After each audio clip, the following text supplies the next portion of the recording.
Hello and welcome to Power Skills with Janna. I'm Janna Jones, your leadership development specialist, coach and mentor, and I'm here to help you build the most powerful skills in your personal and professional life.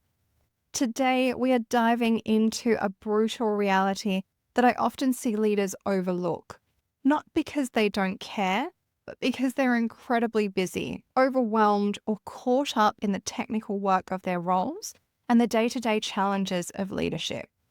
Here it is. Culture is not built in workshops, leadership programs, your organization's vision and values, or grand leadership speeches.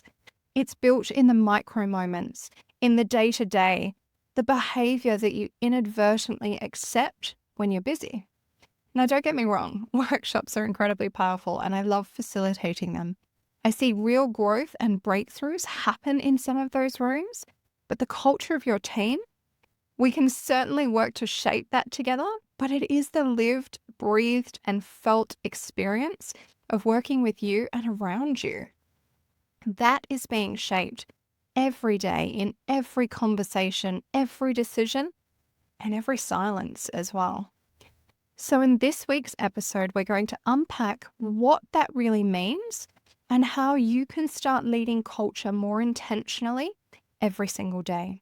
But before I kick us off, please, if you could take a moment wherever you are to hit subscribe where you're listening to this episode from, I would absolutely make my week, month, or year.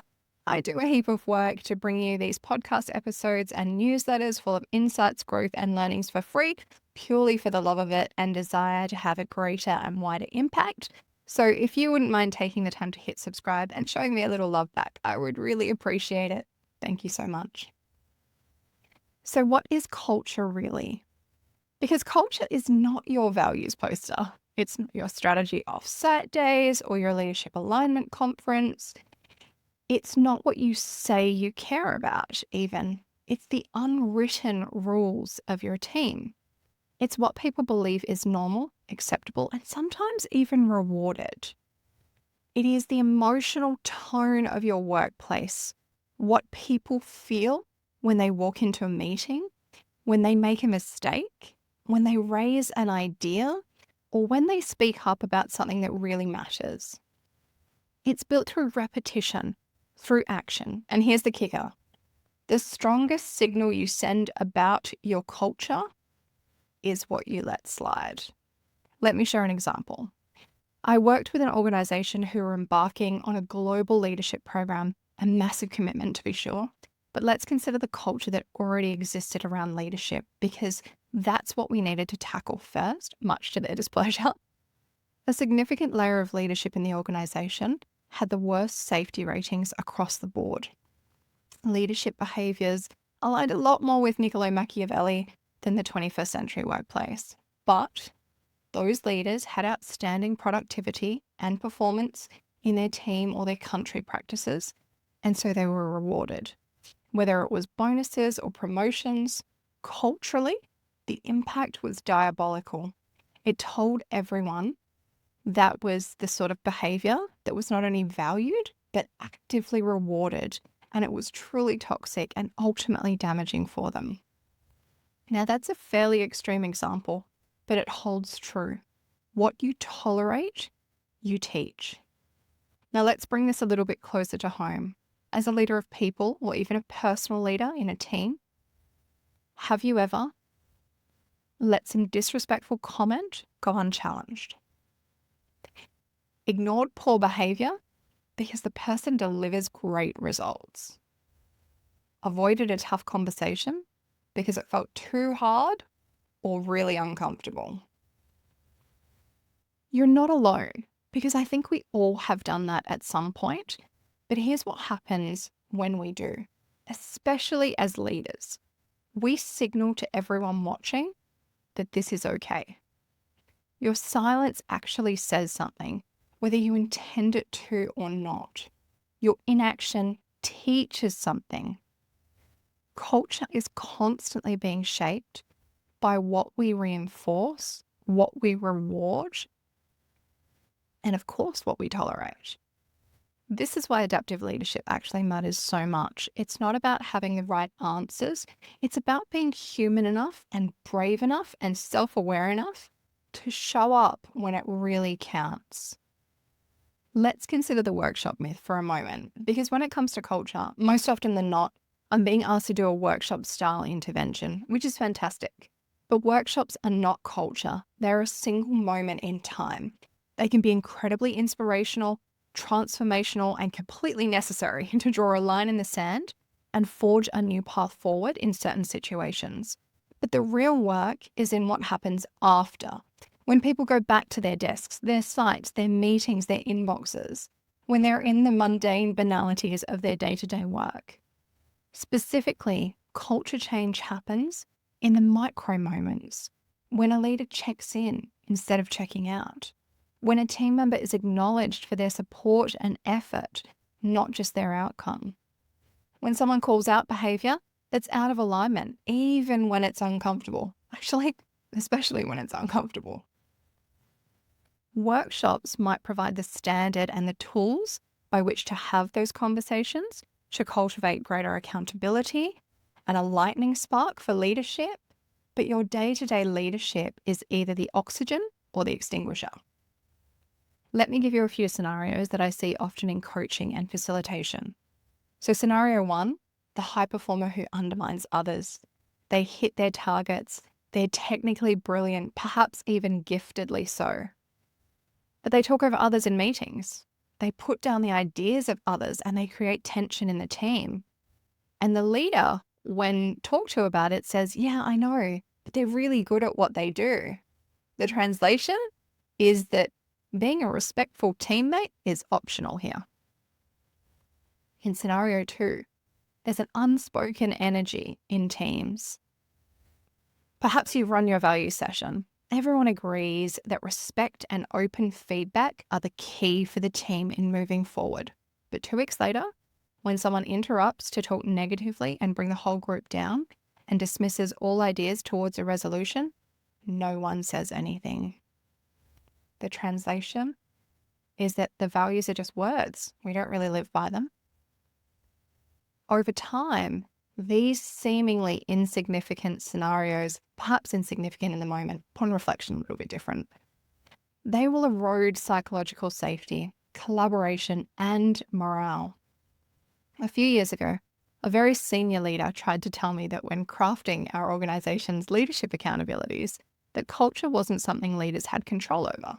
Your culture just exists, whether you like it or not. And I agree, because your culture does exist, whether you like it or not. But I challenged him to imagine what would be possible if leaders were given the responsibility and the custodianship of it. We managed to align and then work out what that might look like for the team. Culture, after all, it sounds like a big word, a massive term that encompasses so many different things, and it feels impossible or intangible at times, but it truly is just our ways of working together. Of course, we can all own our ways of working together. So what does leading through what you tolerate look like in action? Well, here are some power skills to help you build a culture worth belonging to, moment by moment. Start by naming the gap. When someone's behavior does not align with your values, name it kindly and clearly. You might say, hey, I noticed there was some tension in the way that played out. Could we unpack that a little bit further? Or, I wanted to flag something with you that's not really aligned with how we agreed to operate. Did you have a moment? It doesn't have to be perfect, but it does have to be honest. It may also be important to consider calling out the below the line behavior with the individual separately rather than in front of the group, especially if it's going to be a difficult conversation, and all of the other good things that are important when tackling a difficult conversation. Do not wait for the perfect timing. You don't need a performance review or a formal meeting. Sometimes a quick debrief or a 5-minute hallway conversation pulling a person aside can be far more impactful because it's in the moment when the pattern is fresh and meaningful. Feedback should never be left for performance reviews in 6 months' time anyway. Role model your expectations. People don't follow your vision, they follow your behavior. If you value openness, show openness. If you want learning and accountability, own your mistakes and seek feedback. Culture absolutely follows the leader. Be consistent, especially when it's hard, because culture does not show up when it's easy. It shows up when there's pressure, conflict, or change. Can you stay consistent in your values when the stakes are high? This is what builds trust and psychological safety. This is what builds belief and alignment. Perhaps you may like to take a moment to reflect. What behaviours have I been tolerating that are quietly shaping our culture? Where am I avoiding a conversation that I know needs to happen? What do I want this team to feel safe to do? And how am I regularly reinforcing that? These are incredibly powerful questions. And if you're willing to take the time to sit with them, honestly, I think you'll uncover the real work of culture leadership. So I'm going to give you a challenge for this week. If you'll bravely choose to accept it, pick one thing that you've been tolerating that doesn't align with the culture you want. This week, address it kindly, clearly, and with curiosity. No shame, no blame, just to lead with intention. Because when you shift what you tolerate, you shift what is possible.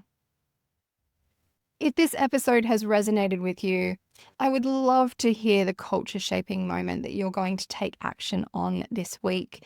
You can connect with me via LinkedIn or Instagram at Power Skills Development or visit www.powerskillsdevelopment.com if you'd like to work with me further. While you're there, please don't forget to subscribe to my weekly newsletter so that you'll receive all of the prompts, insights, and early access to resources. Thank you for joining me for another episode of Power Skills with Janna. And remember, the behaviors and standards that you walk past are the behaviors and standards you accept, because culture is shaped in the micro moments of our everyday actions. So what standard can you start to set today? Stay intentional, stay curious, and stay courageous. Until next time, lead with heart and don't walk past the culture that you're here to build.